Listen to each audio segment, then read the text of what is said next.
Senado Federal. Deputado Zé Carlos, pela liderança do PT.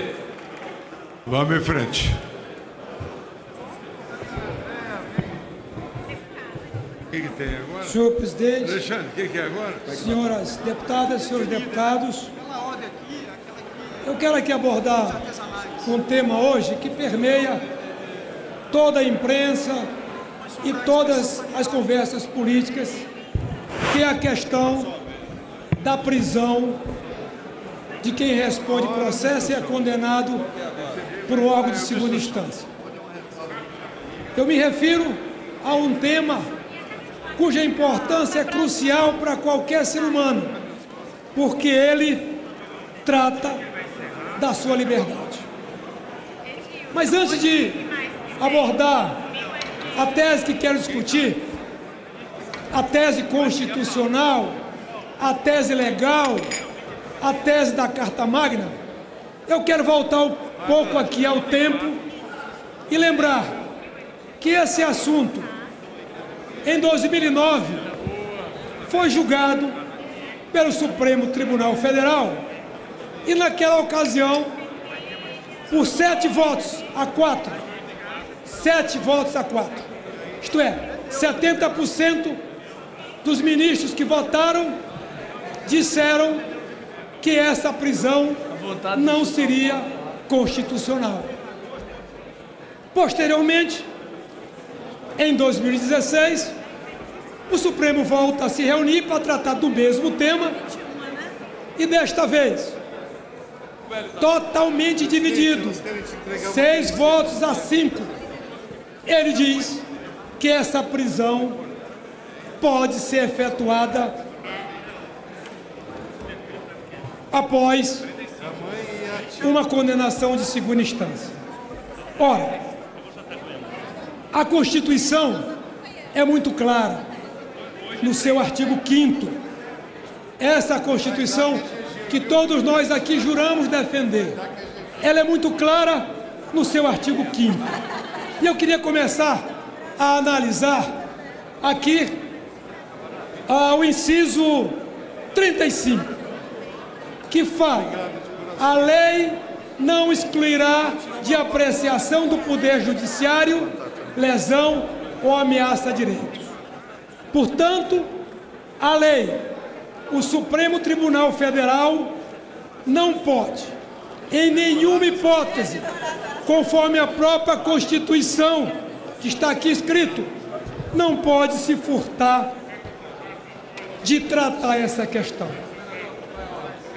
Em todas as pesquisas de intenção de voto, todos nós sabemos, qualquer simulação no primeiro turno ou no segundo turno, o presidente Lula está na dianteira, está na maior vantagem em relação às intenções de voto.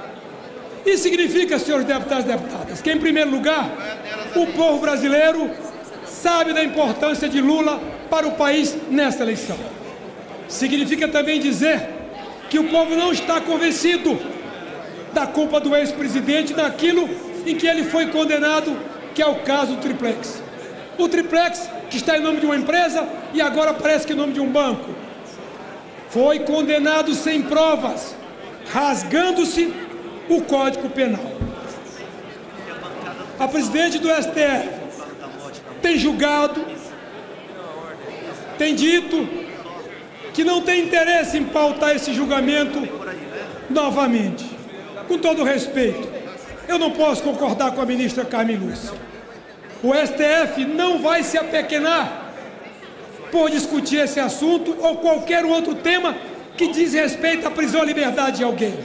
Até mesmo porque é um tribunal e nos tribunais existe paraíso. E o inciso 35 é claro, não pode se furtar de julgar.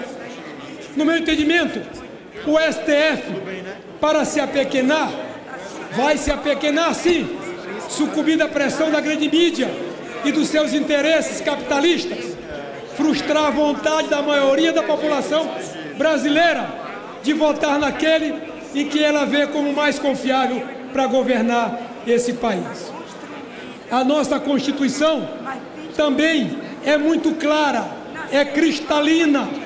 Aqui, no inciso no inciso 54, aonde diz: ninguém será privado da liberdade ou dos seus bens sem o devido processo legal. E o processo legal é quando está consumado, onde não há mais condição de recorrer. Isto é, um processo que foi transitado e julgado.